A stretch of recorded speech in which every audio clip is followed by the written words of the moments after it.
I'm sure some of you have hiked, here in, on the trails and that. And have you ever seen that orange, stringy, they kind of call it, well, one name is witch's hair, that just entangles some of the green plants? None of you? Oh, sure. Can somebody tell me what that's called? Oh, Dodder. It's Dodder. And I was to Friends of Lake Murray meeting just last Thursday, and there was a botanist there, so I asked him some questions about Dodder.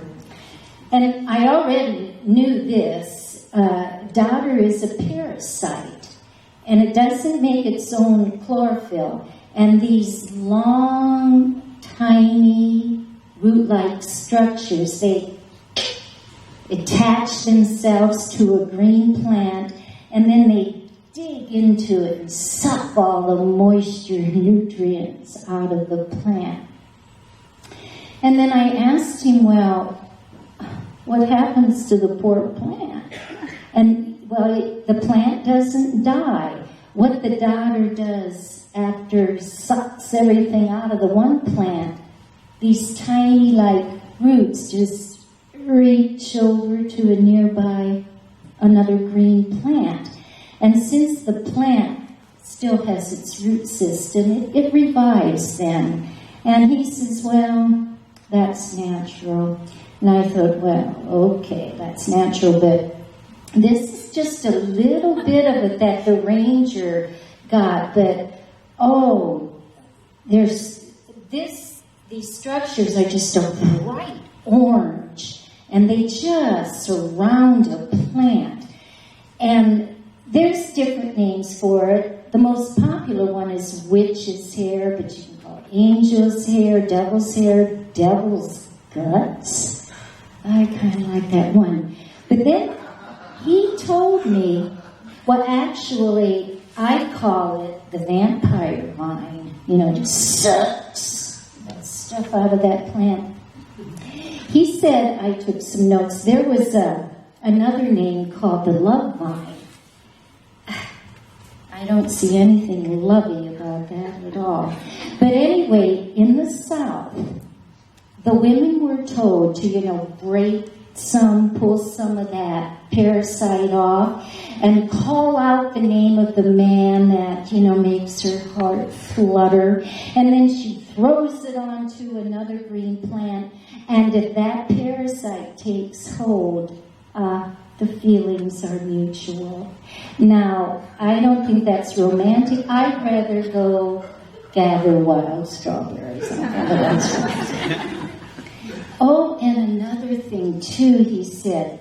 The Native Americans who lived on the reservations in World War II, they took this Dodder and crushed it all up and put it in a burlap bag, and then they went fishing, and I guess it stunned the fish for easy catch. Now, I don't know how that works. I'm not a fisherwoman. But, we can all Google it. We'll Google it. Or ask a ranger. But the origin of this Dodder, according to Kumeyaay legend, goes like this. Long, long ago in the East, a group of Kumeyaay Indians lived in a valley near a large mountain. And this valley today is where Viejas is.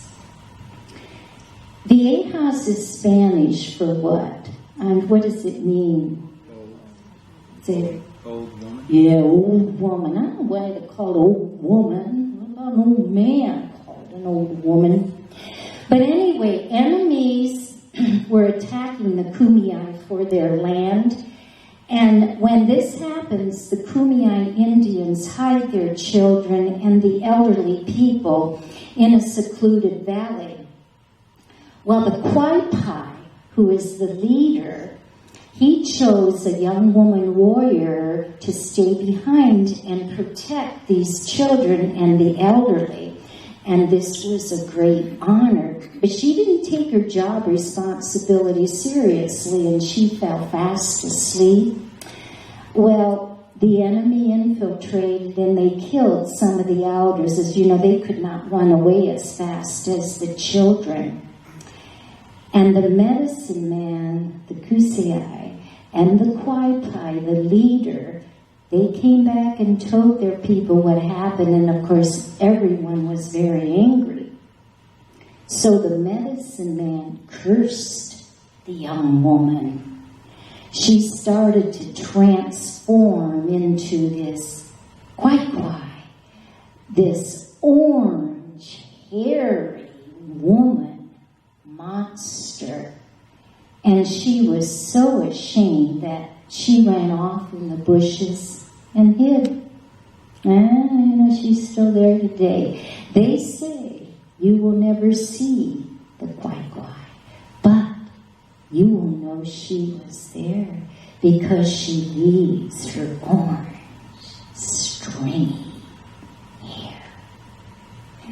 Now, most Native American stories teach a lesson, and the Kumeyaay tell this lesson to their children to remind them about their responsibilities and duties to their elders and to their people.